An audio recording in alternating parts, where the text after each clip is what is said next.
It's alive. Oh, it's alive. It's alive. It's alive. It's Mike alive. O'Mara, Radio Entertainment. Hix Nix Stix Pix, a podcast about Rob's movies with your hosts, Rob Spewak and Josh Sroka. And now, ladies and gentlemen, let the show begin. I think the AA guy says my name wrong. I think he says Spawick.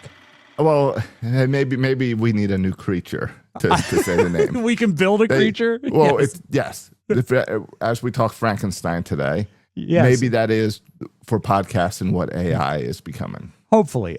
We are in color this week because this is not the Frankenstein that I think of when I think of Frankenstein. This is the new Frankenstein, the shiny new Frankenstein for a new generation, made in 2025 by Netflix with Oscar Isaac, Jacob Elordi, and Mia Goth.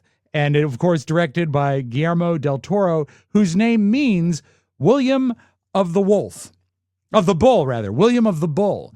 I know this because there used to be a disc jockey in Southern Virginia named Henry the Bull del Toro. He was horrible.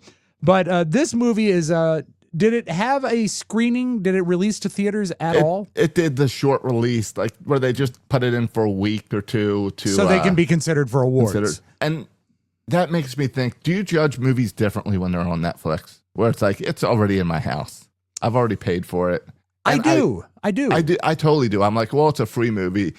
Is what I mentally think of it as a free movie instead of. What I really should do is add up the $25 a month Netflix gets from me. Yeah, it's far from free. And what do I actually watch on Netflix for this money? It is far from free. But you're right. I think any movie that is released on any of the streamers is going to have sort of just like a little onus attached to it because it is being streamed in your house and you don't have the investment of... And again, it's not the expense really of going to a movie. It's actually going out to a movie. You've got to free the time and do all that stuff. It's so convenient and go on their schedule. This is like a podcast. You can watch it whenever you want. So it is. So I guess that's and good. But the good thing is you can pause it because it's really long. How many viewings for you? I did it in one viewing with a 20-minute intermission. I did it in two viewings with a 1-day intermission. All right. See, I'm counting 20 minutes as it's still one viewing. Okay, I think that counts. But the movie does encroach on 2.5 hours. Yeah, 2 hours, 29 minutes. I was close. And it moves. I mean, you know what? I'll say this. It doesn't feel long to me because there's a lot of stuff in it, but it is a long film. So let us break down and discuss, with older music than it deserves, Frankenstein from 2025. I didn't much care for the score of this Frankenstein, so I'm going back to the original. You remember this guy. Here's my rubber Frankenstein. That's the creature I like. That's the good creature. And also, something new this week, Frankenstein in a chair bolted with chains. That creature I like even more. Yeah, this is great. Well, he has all his parts. Yes. Because the rubber Frankenstein is 50 years old and is falling apart. Okay, so Frankenstein. I like the structure of the movie that it starts. It just says Prelude, 1857. And we see a ship that is stuck in ice. It's obviously headed to the North Pole, which I hate to break it to them. There's nothing up there. They're not going to find Santa Claus, but they're up there and they are actually caught in the ice. It's a horrible situation because they have to have the entire crew of the ship on the ice, like breaking it up to make sure they can make progress. And while they're doing this, they find a bloodied, one-legged dog sledder. This is intriguing. And they rescue him. And they bring him back to the boat, and they're trying to get him all set up because he is beat up bad. I like that the one leg was a surprise for them, like as they're trying to help him out. I did like that. But think how much it's easier to move him. I mean, that takes at least 20 pounds off the body. And then from under the ice, Josh, appears the creature. And this is the first time we see the creature. And he wants Victor. He's screaming, Victor, Victor, Victor, Victor. And we don't know this yet, but Victor is the one-legged guy. And they fight him, and they shoot him, and they hit him, and he just takes all of it. And then he disappears through the ice again from whence he came. Right. And Victor says, if he comes, you must give me to him. And they say, I don't understand. And then we start Victor's tale. Right. Story time. Story time. Now, before we get back to the plot, I'm curious. The movie is told probably 80 to 85% in flashback. And so you go back and forth and back and forth. Not exactly out of sequence like a Pulp Fiction, but definitely a recap. Does that bother you when it's done like that? It does not, because it's that storytelling type. It's like let me tell you a story and then we go into it. So I'm okay with that.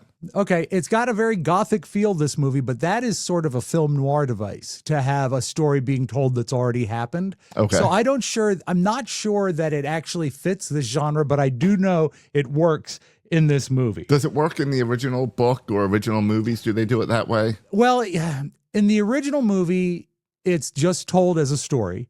In the second movie, it opens with a brief, vignette where they're asking Mary Shelley what happened to the monster. Okay. And then she tells the story of the bride. Because I don't mind the angle of when a movie does that, where it's like everything, let me tell you how we got here. Yeah, true. Angle. And also I like about this that this is not, they didn't Rashomon this, where they're showing the same vantage point, the same scene from two different vantage points, because the monster story does not really overlap with Victor's. So like in the movie Rashomon, it's like 5 characters all describing the same thing that they saw. And so we don't have to worry about that, because that can get muddled, when we get to the creature story, it's here's what you don't know. Exactly. So Victor, as a boy, loved his mom. Not a big fan of his dad. His dad was a noted surgeon and a very famous guy, but also aloof and distant and married for money. And he was he was kind of a dick. And he was trying to teach Victor how to be a doctor. And Victor says, this is no good for me, because his mom passes away. He loved his mother. And he says at that point, if I'm going to be a doctor, I want to command the forces of life and death. So that's a pretty high bar to set. The father dies, no loss there. And he goes off to teach in the big city. We see him at I guess it's the university he works at. But it's one of those classic old, almost like an operating theater classrooms. Right. And he's talking about how he can reanimate life, and everyone's laughing. It's like he's giving a presentation for investors, is what it reminds me of. Like when a professor is like, I need all the money to do this more lab work. Yeah. And he wants to show something that's not possible. And the young people in the audience, I think, are kind of into it. The elders are absolutely against it. They call it unholy. But he does reanimate a torso. When that torso, it's a torso and a hand, arms and a head. When that first moved, I jumped. That was a good scare. That might have been my favorite part of the movie. Because it was so surreal looking, the way he was. It kind of looked like the Walt Disney that they just debuted at Walt Disneyland or World, because of the choppy movements and everything. Yes. But I guess that's how, a reanimated corpse would go. Yeah, it was a part, and it was like part of a corpse. It wasn't all put together. So even when it moved, it was like it didn't know what it was doing. Exactly. So that's pretty impressive, but he's kicked out. He's almost a laughingstock. But as he's leaving, he meets an investor, and he's related to his brother William's fiance, I guess uncle, maybe. But that's how he got the introduction. And he says what he's doing is fantastic, and he will be the investor, because he is a war profiteer and he has all the money that Victor could ever want to do these experiments. And he loves that idea. And that's when we meet, I think my favorite character in the movie is the tower, the laboratory tower that they provide him with, which is an amazing, this room, right? Oh God, it's great, isn't it? It's visually, I want to know, I think this is mostly CGI, but it looks so good. I read that the boat and the lab are both practical. All right. Well, then it's so beautiful. I love this scene. I mean, we have a penchant in my family for like big old fashioned furniture, like really classic old stuff. And my aunt would always call it, well, there he is with another Frankenstein chair. There he is with another Frankenstein table, because that Gothic look of everything oversized. Can we have the picture again? Just that window. The window's awesome. Amazing. It's reminiscent to me a little bit. It's like what they did for the show Wednesday, but they've gone forward 40 spots, because it's just amazing to look at. Beautiful, beautiful, beautiful. While he's in the tower, he meets the fiancée Elizabeth, because William and Elizabeth have come to visit. Remember, it's not his fiancée. And when he's hanging around with Elizabeth, he's quite smitten with her. And she's looking at some of his work. She's not disgusted by it. And she says, the secret to God's design is symmetry, which is actually, it makes good sense. And here's a picture of her looking at the work. Yeah. And I don't know how she's not disgusted. It's for one. Well, I'll give her credit. She did okay there, but she also didn't have to watch. I'll talk more about it later, but a little too much slicing and dicing in this movie. Oh, that's definitely one of my dislikes. Okay, good. We'll get to it. But Elizabeth's also on my dislike list. So me too. We'll get to that. God, we're the same person. So they figure this out. It has something to do with putting the electricity behind the heart. I don't know. There's a lot of mumbo jumbo double talk. The monster comes to life, and naturally, Victor's overwhelmed by this because he's huge, he's strong, and he can't talk.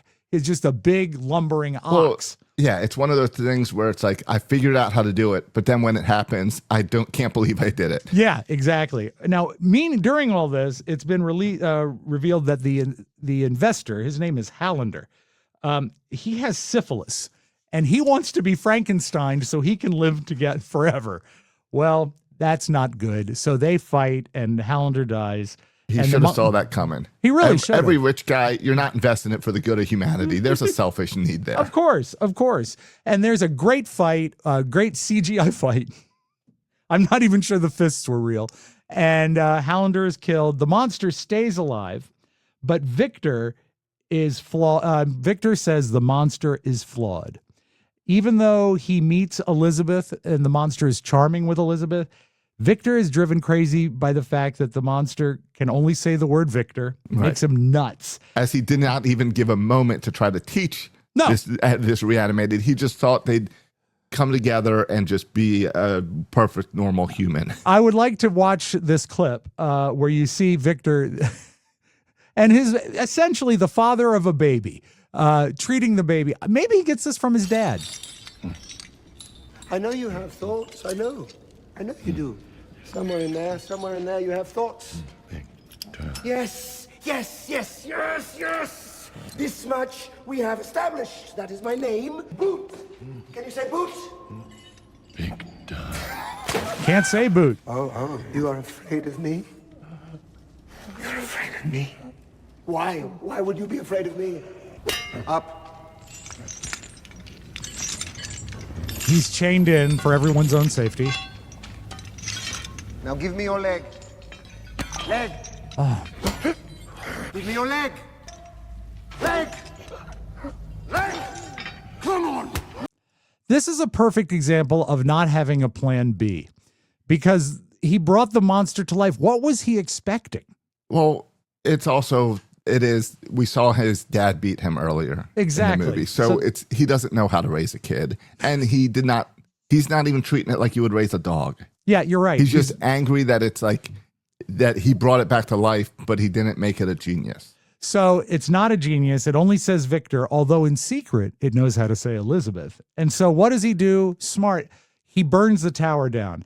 By the way, that's a lot of kerosene for anybody to have for any reason in a tower. Well, there were many, many cans of it. He had some type of experiment going on with kerosene that we did not know about yet. God, I hope so, because that was, just a lot of kerosene. All right. So then the creature, one of the neat things about the tower is it actually has a slide for I think it was originally for delivering lumber down into the river. And the slide is used a couple times, but the creature uses the slide to escape the fire. And so the creature's off on his own, and he's exploring, because now we are in The Creature's Tale, which is, I guess, the third segment of the movie. Yes. He goes into the woods. He feeds robot deer. And that took me out of the story. Hey, the creature does not know the difference between a real deer and a fake deer. And I do know that there's a major problem in Hollywood right now with animals. Oh, because they can't be used for They can't cruelty be reasons? used for anything because of PETA. Like, it's so hard to use animals because you have to have all these people on set, trainers, and then people from PETA to make sure you're not abusing them and you're treating them like a human. Well, obviously not a problem on this shoot. Yeah, because so they had to go with the deer. Did the deer run on kerosene? Is that how it works? I don't know, but the creature did not know the difference. True. And the creature goes around and about, and he finds a farm with a happy family in it, and he hides at the farm. And part of this family is a blind old man, who is my favorite part of the movie. He's a great character. They go out. The family actually is, doing their normal daily farming things. And the monster, the creature, is just hiding at their house, like behind in a back room, looking through a knothole, like it's like a barn. It's like a Nancy cartoon or the Little Rascals. Yes. You can see his eye, but yet no one seems to see the monster. And they're worried about wolves. So in a great twist of irony, they go out to hunt wolves and leave the old man by himself. And he befriends the creature, but then is killed by wolves. So maybe they should have stuck closer to home. Now, this is after he would do things for them in the middle of the night to keep their village safe. Forgive me. So he the built spirit up some of the forest. The spirit of is it the forest or the woods? Yes. I think it was spirit of the forest, and the old man understood that this was going on, so the old man wasn't scared. Yeah, because the old man knows it's not magic. Right. Someone's doing it. Exactly. Unfortunately, they come back, and the wolves, they see that the wolves have killed the old man, and they assume the creature did it, so they shoot the creature. But he heals because he's magical. You can shoot him. You can do anything you want. He never dies. And then he shows up. Finally, William's wedding. William is going to marry Elizabeth. And uninvited guest, the monster shows up to the wedding, which is many miles away, it seems. I don't know exactly how he travels, but he does. He goes up to Victor. He demands a companion. Now, are they setting up the sequel here? Perhaps. I don't know. But that's obviously the plot leading into it. But he denied a companion. In a tussle, the bride gets shot. And then in another tussle, William gets killed. So this has turned out to be a lousy wedding. Not only does the monster show up, but the bride and the groom both die. And we realize at this point, and it is actually said in the movie to Victor, "You are the monster." Okay, so there's your theme. And then the monster heads north. He carries the body of the bride and puts her, I guess, into a cave so she can be interred for life. And he heads north. Well, don't you think that's the setup? They're holding the body in cold storage. Yeah, I think you're right.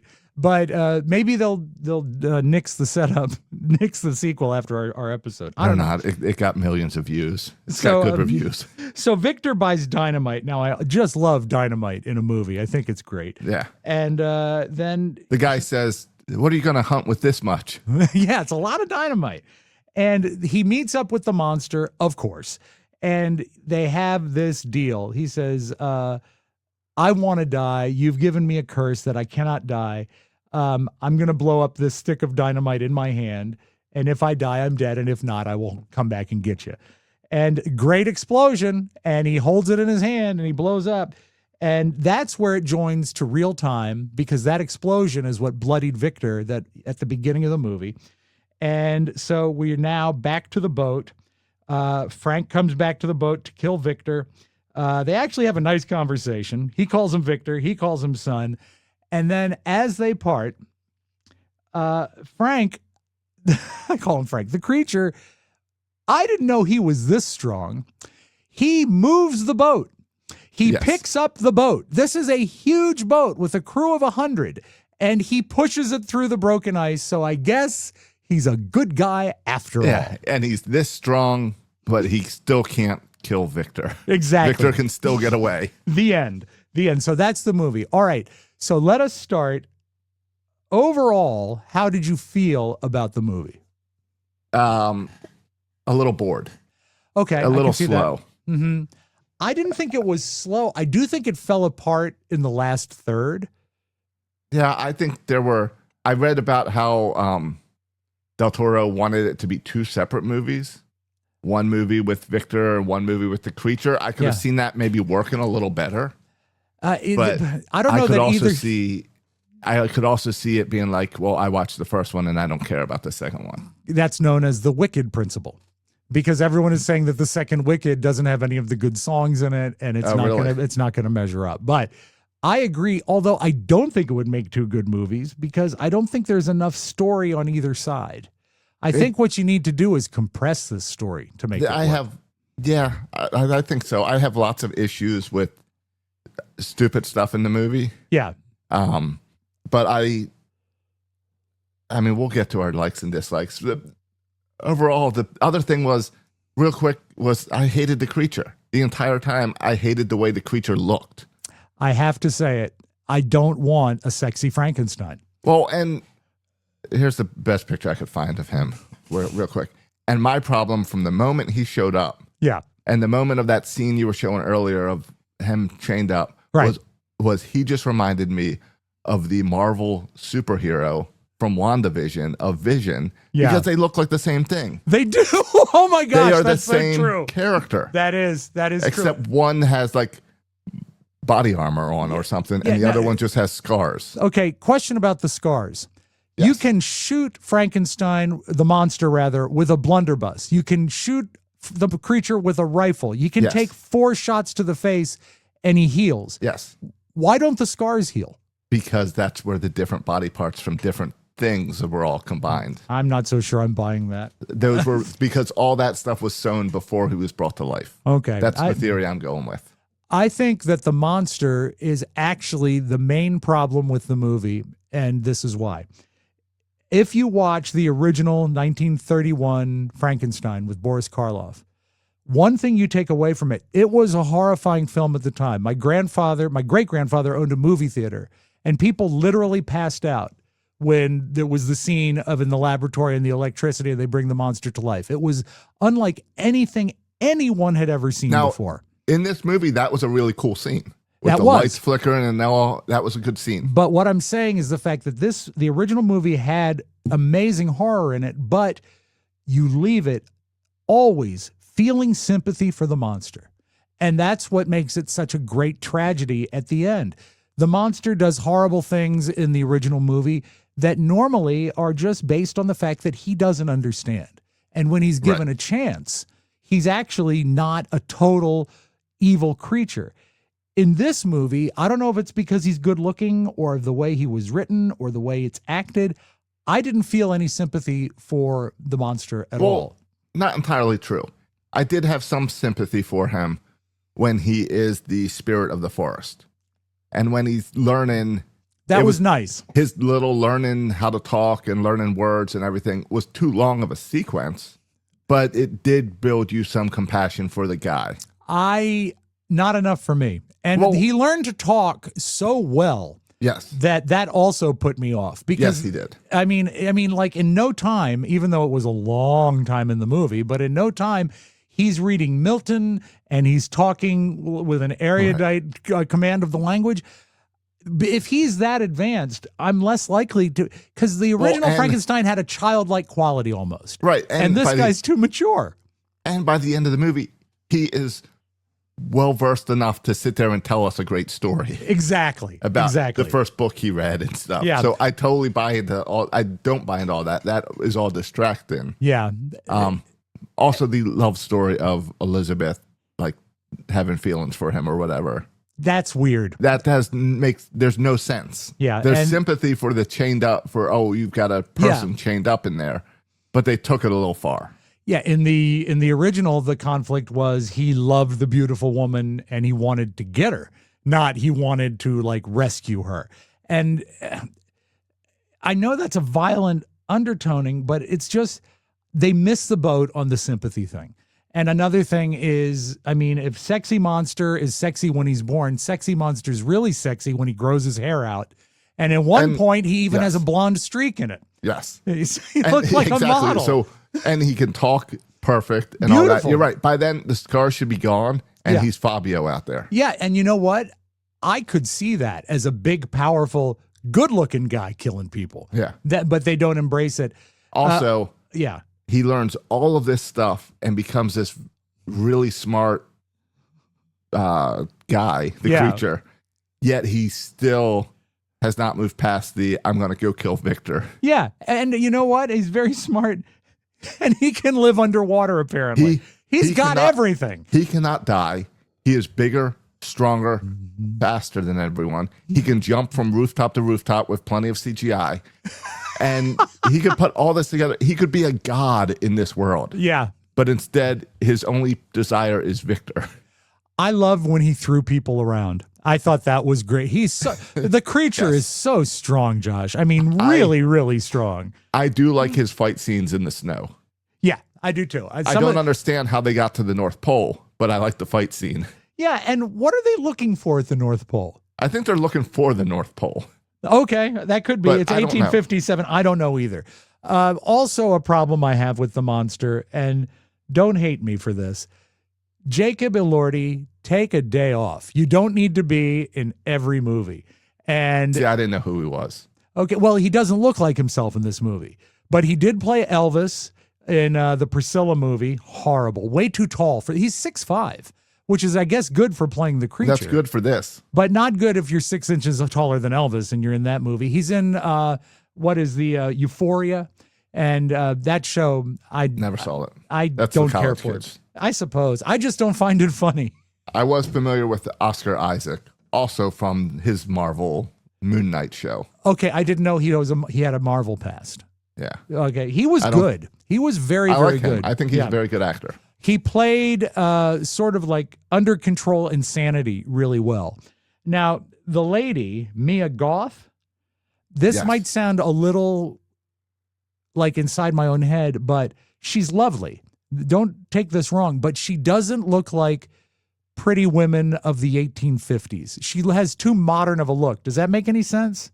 Yeah, I don't think I mean, they weren't trying to play her down and make her dirty. They were trying to make her beautiful, and she is fine. Yeah, exactly. And not fine like you would say fine. No, she's fine, just like, fine. She's passable. Yeah, she is passable. Her performance was okay, but again, the whole notion of her falling in love with the monster, I can't buy that. I could not buy her at all. Yeah. Everything she did was fake. I couldn't buy the tension with her and Victor loving her, and she teases Victor but doesn't give him everything. Also go back to that. What's with that hat? Oh, I was trying to figure out if it was a hat, if it was something with her hair. It looks feathers. Like maybe feathers, right? That are like strapped behind her ears or something. Okay, that's to me, that's distracting. I want to see someone. Actually, the role would be better played by a more generic looking person, I think, because she's definitely got a look about her that doesn't say 1850s to me. But does it say sequel Bride of Frankenstein? It does. Does she have the dead eyes? Well, she can definitely put on some makeup. She can do that. When we open the movie, one thing I will give it is the cinematography. It looks so cold. It does. It does. The North Pole scenes are great, and little details like frost in people's beards and stuff. It looks amazing, and it is so devoid of color, especially in the northern sequences. It has like a black and white feel to it. There's no screaming colors there. Now, there are colors later on in the movie, usually when key characters show up, but I like the look of the film. To me, it suggested the movie Sleepy Hollow that Johnny Depp made. Where my favorite scenes were in the snow. Yeah. That's where I thought the creature was its best, was fighting those people. I guess he doesn't feel cold either. Well, he had a jacket or something. He was covered up. A smart jacket. Yeah. I mean, it wasn't closed. It was wide open, but that's true. Well, that's like a teenager. You know, he'd wear like a hoodie and shorts. And shorts. Yeah, exactly. Basketball shorts. All right. So that is our initial take on Frankenstein. We're going to take a short break. When we come back, our likes, our dislikes, and our final thoughts. All for you on Hix Nix Stix Pix. And we're back on Hix Nix Stix Pix. It's spooky season. Do you think we can still get away with it, calling it spooky season? It is November 21st. So I guess we are thankful for spooky season. I guess so. Again, I have to apologize, folks, that we missed a couple weeks, but we missed Halloween. And you know, we haven't mentioned yet, I like that this is the first time we are reviewing a movie, talking about a movie that isn't one that you're passionately care about. Well, I mean, this is a difficult episode for me because haven't seen it 100 I've never times. seen it. I've never seen Yeah. it. And also it really does sort of poke at me in the way that I grew up watching the Universal monster films. So I didn't go in ready to hate it. I want you to know that. I was ready to be entertained by it. Oh, okay. Yes, because you like the story. But Yeah. I'm sure as soon as you saw the monster, you were annoyed. Did not care for the monster. No. And by There's the way, not a single bit of green on him. no, and he needs his electrodes, his bolts in his neck. Yes. I don't know how they're getting the electricity to it. Well, no, they explain that through this big chess piece. Yeah, I'm not buying that. I want to see the bolts. But Well, go back to that. That's another great shot of the lab. Look the at lab that. is awesome. Oh, it's so cool. Wow. The sets are like the lab and the snow are the best parts of the movie. I loved in the This lab. arm is so CGI. Oh, I know. And I don't mind this metal contraption on him Right. if you kept it on him the entire movie. That's Like true. it would work if that stayed on him while that's what kept them together. Well, then it's more of a Marvel movie again because Well, he's got that- like his magic piece that he's wearing. That's what he looks like. That's A Marvel superhero. You've ruined a lot of the movie for me by showing that picture. Well, that's good because you should have watched this movie before this podcast. Okay, And you know what? It's getting good reviews. I think it's got like an 85% on Rotten Tomatoes. Okay, so People good like for it. them. Yeah. Netflix got millions of views in the first weekend, so they're happy. I was gonna say, I'm but not happy. it doesn't matter if a lot of people like it as long as people watch it. Exactly. And that's how I that's- feel about this show as well. As long as you download it. We're all good. Because it was let's because the scenes were so sort of washed out of color, there are moments that really pop. Like Yes. there's one scene with the mother before she passes in a red dress, and there's nothing else red for the entire scene. When he meets the benefactor, the investor, he has a red umbrella, which just screams red. And I'm wondering if they had like red umbrellas back in the 1850s. I don't know. It's storytelling. Yeah, it's, it is. Because we know directors put stuff in there that we don't even pick up when we're watching movies. Exactly. That But they you- put in there to tell stories and But make your it. attention is definitely drawn to these characters with Yes. these bursts of colors. Speaking of colors, in the lab, how great are the two red and green piles that have all the electricity in them that Yeah. look like huge lanterns? They're great. It's just cool. It's just cool. I'm It's sorry. cool. Go ahead. But let's talk about the scene that is disgusting in this movie. Where I wanted to shut the movie off The and just slicing? say, never mind, Rob, I'm not Yeah. doing this. It's the most graphic outside of like, I'll give shows like ER and The Pit, I'll give them a pass because they're obviously made up, Even- doctor shows. Even Dexter Yeah. doesn't do it as graphic as this. And I'm telling you, it's the sound I think that got me. Yeah. Yeah. The sound of snapping body parts and Yeah. cutting. Oh, the And- hacksaw. Yes. No, thank you. I Yeah. hated this part of the movie. I really did. I'm glad we see eye to eye on that. Yes. Now, I do love the fact that you notice the sound. I too noticed the sound. Oh, it stood out. And as a callback, it reminded me of the appropriate sound of the stabbings in Psycho because it sounded exactly right. But on this scene, that's not what you want. No. In this scene, I look visually and like you want to look away. Yeah. Because it's so disgusting. But when you look away, you hear the sounds, which are even worse. There's no escaping it. It's so bad. And also, I mean, maybe it's just me being cynical, but Mike O'Mara thinks I'm very cynical. And by the way, we are a service of the Mike O'Mara Show. When he is harvesting the bodies and making a deal at the prison Yes. for the people that are being hung, which is treated almost like a happy scene comparison to what's going on, he's unhappy with the quality of the corpses. Right. He And wants because he wants this like superhero. So he wants good looking, strong people. So I'm just thinking that not only is this like slicing, dicing, hacksawing, and all this stuff, but these are also diseased bodies, dirty bodies. It's a little much. And I don't know that the story needed it. Now, it's obviously inspired by Gothic movie making Yes. here. And we see some beautiful stuff like the like we talked about the set of the lab. The lab is so beautiful. And the living room, just big rooms. They have a meal in a living room that's as big as a football field. Now, I will say, looking at this lab, Yeah. the floor as like a big drain Yeah. for blood and all. Yeah. It's disgusting. But also, those holes are big enough for him to fall right through. Exactly. He's got to stay on the. I don't know how he doesn't trip and fall constantly. He's got to stay on the things, or he'll fall right through.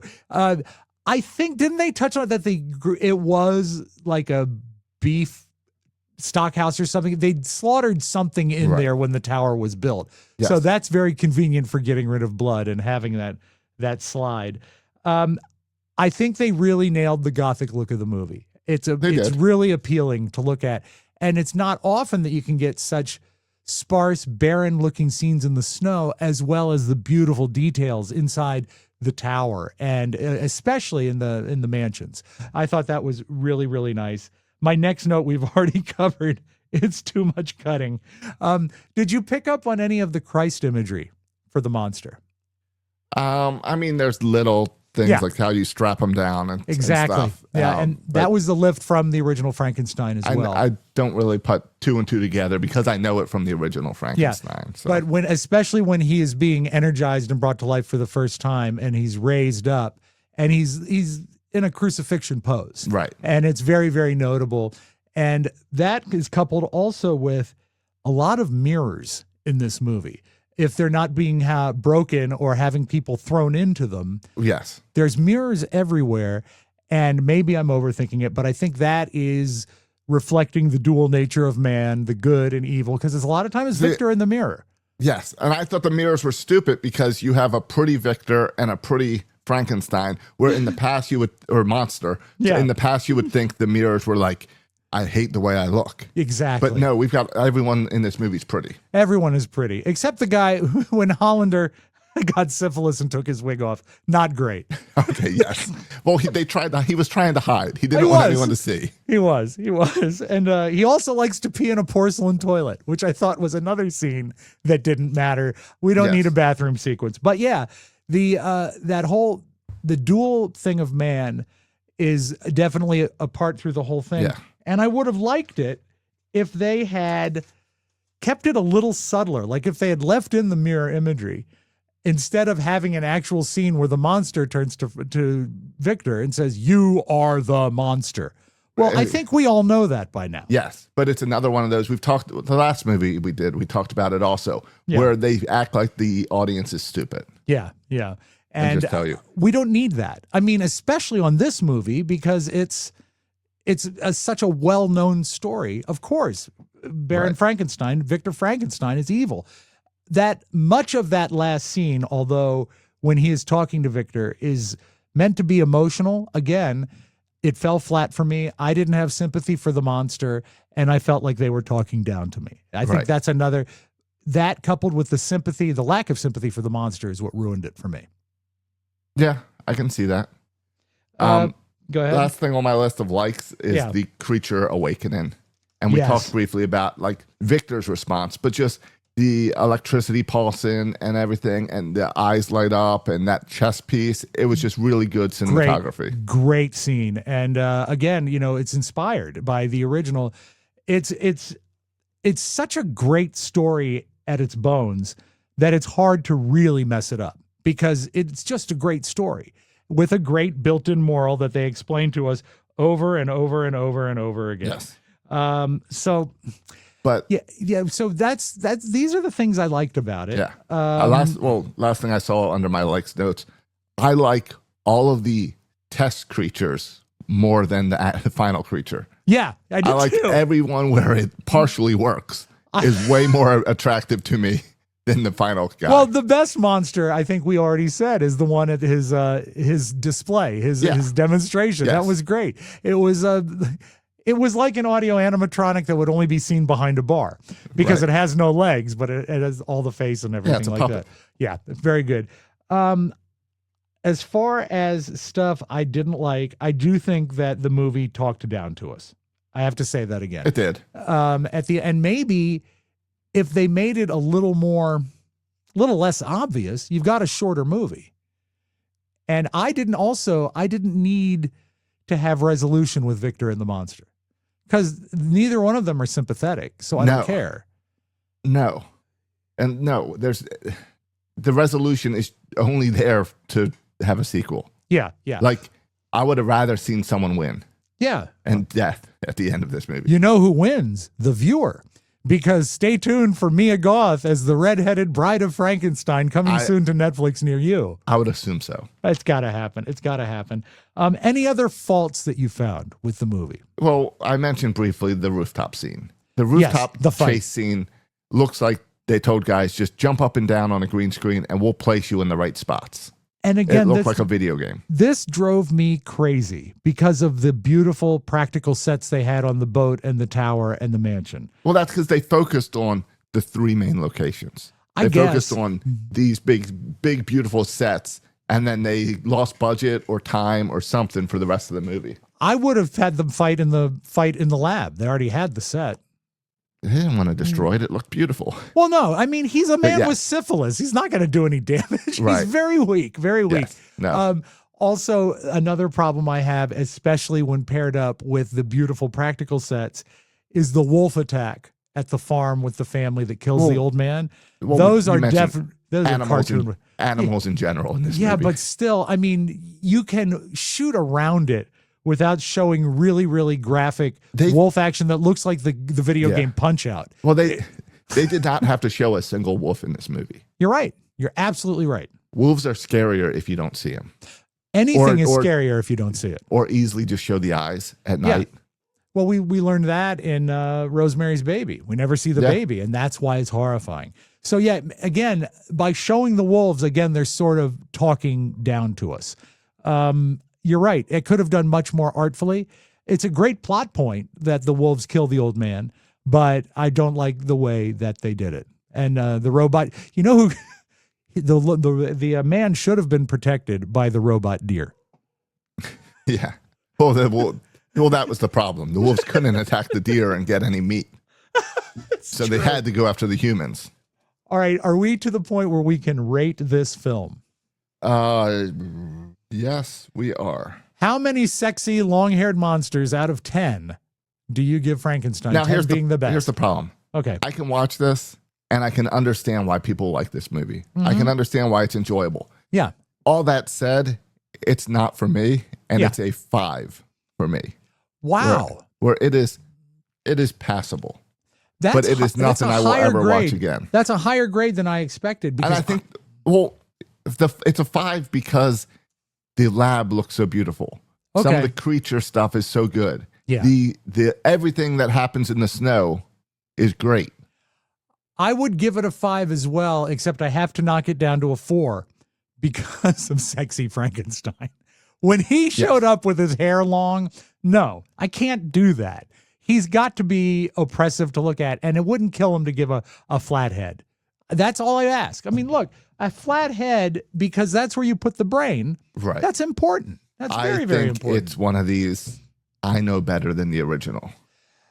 I agree. So I give it 4, you give it 5, and I guess that winds up spooky season and time to announce our movie for next week. As you can see, Hix Nix Stix Pix, it's a Thanksgiving movie. Hey, I like this, that we're 2 episodes this week. Yeah. We're moving strong, catching up. I like the fact that we'll get this on actually before Thanksgiving, hopefully. No, I think we will. Yes. Okay, opening up the envelope. We've got to get it done because then we've got Christmas season. That's right. Oh, I think you're going to like this one. It's another color motion picture, Josh. It's about time. Planes, Trains, and Automobiles, 1987 from Paramount Pictures, Something directed that by came John out Hughes. While I was alive. Only the second movie, right? No, Oz came out when you were alive. Oz came out, like 3 movies. Yes. But another Living Color podcast, and I know this has got to be streamable, so find it. I have the DVD, as I always do, because I like physical media. All right, so this is one of those movies that falls in the bank of, I'm sure I've seen it, but I can't remember a single part, so I probably have never seen it. I've probably just remembered clips that I've seen. Well, if you listen to the Don and Mike show in the day, we had most of the movie on tape that we would play as drop-ins. But to see the movie together, also this week, before I watch it, it's a tough decision for me. I'm going to watch the John Candy documentary. I watched that a couple weeks ago. It's extremely good. But I know it's going to make me cry. Yeah. I know it's going to make me cry. Even with the Prozac, it'll make me cry. Yes.